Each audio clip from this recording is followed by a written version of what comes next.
Gautam neuro care brain stroke migraine fits brain and spine surgeries కి best neurosurgeon గడ్డకి విచ్చేసిన మన ప్రియతమ నాయకుడు నాకు తండ్రి సమానులు శ్రీ నారా చంద్రబాబు నాయుడు గారికి స్వాగతం సుస్వాగతం. వేదిక పైన ఉన్న తెలుగుదేశం పార్టీ నాయకులకు జనసేన నాయకులకు ప్రతి ఒక్కరికి పేరు పేరున నా నమస్కారాలు తెలియజేసుకుంటున్నాను. ఈ రోజు ఈ కార్యక్రమంకి విచ్చేసిన మహిళా తల్లులందరికీ చేతులెత్తి నమస్కారంకి వచ్చినప్పుడు ఆయనతో పాటు 33 రోజులు నేను పాదయాత్ర చేయడం జరిగింది. నంద్యాల ప్రాంతంకి వచ్చినప్పుడు మరి శిల్పా చక్రపాణి, శిల్పా మోహన్ రెడ్డి, అదేవిధంగా ఆలగడ్డ ఎమ్మెల్యే ముగ్గురు కూడా లోకేష్ అన్న గారి గురించి అసభ్యంగా మాట్లాడినప్పుడు నేను ఘాటుగా స్పందించాను. నాతో పాటు జిల్లా నాయకులు కూడా ఘాటుగా స్పందించడం జరిగింది. అది కక్ష పెట్టుకొని ఒక కోవట్ని ముందు పెట్టుకొని తప్పుడు కేసులు బరాయించి నన్ను జైలుకి పంపించడం జరిగింది. కానీ ఒకటి మాత్రం చాలా స్పష్టంగా అర్థమైంది. నేను పెట్టిన కేసు తీసుకోలేదు. నా మీద పెట్టిన కేసు మాత్రం 5 గంటలలో పోలీసులు దొంగలే ఆశ్చర్యపోయేలాగా గోడలు దూకి నా ఇంట్లోకి వచ్చి నా కొడుకుకి సంవత్సరంన్నర, నా కొడుకు ముందర నన్ను నా భర్తని కూడా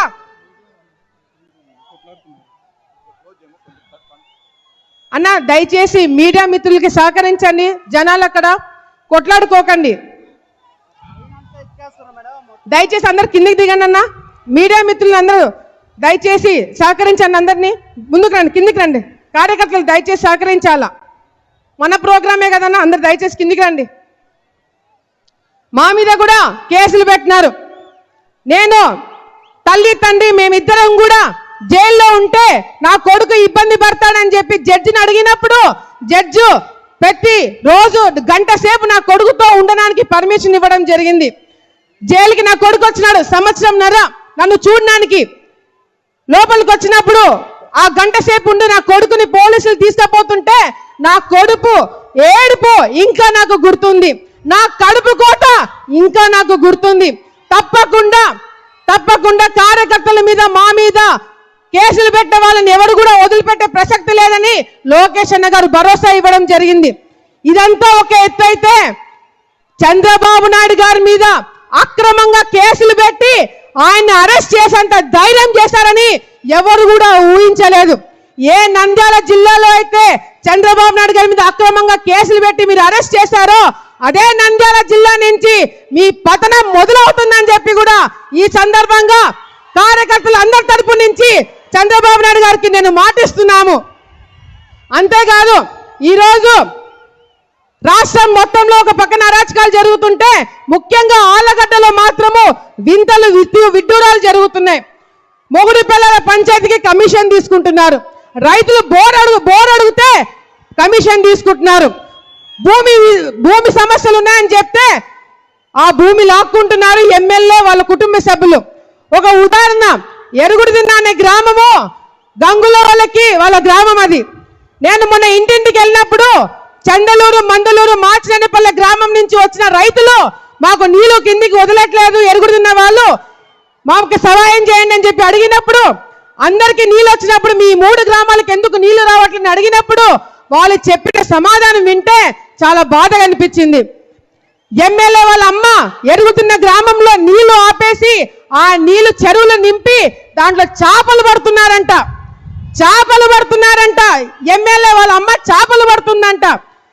నీళ్లు వెళ్ళి అడిగిన రైతులు మాకు నీళ్లు కావాలంటే మీ 3 గ్రామాలు చందాలు వేసుకొని రైతులు డబ్బులు ఇవ్వండి, అప్పుడు కేసీ కెనాల్ నీళ్లు తెలుగంగా నీళ్లు వదులుతామని చెప్పినారంటే ఎంత సిగ్గుచాట అని చెప్పి కూడా సందర్భంగా తెలియజేసుకుంటున్నాం. సార్ ఇక్కడే శిల్పా వెంచర్ వేసినారు. శిల్పా వాళ్ళు ఇక్కడ వెంచర్ వేసింది ఎట్లా అంటే బయట చూడడానికి అంతా బానే ఉంది, కానీ లోపల మాత్రము కేసీ కెనాల్ ని బూట్ చేసి అక్కడ వెంచర్ కట్టడం జరిగింది.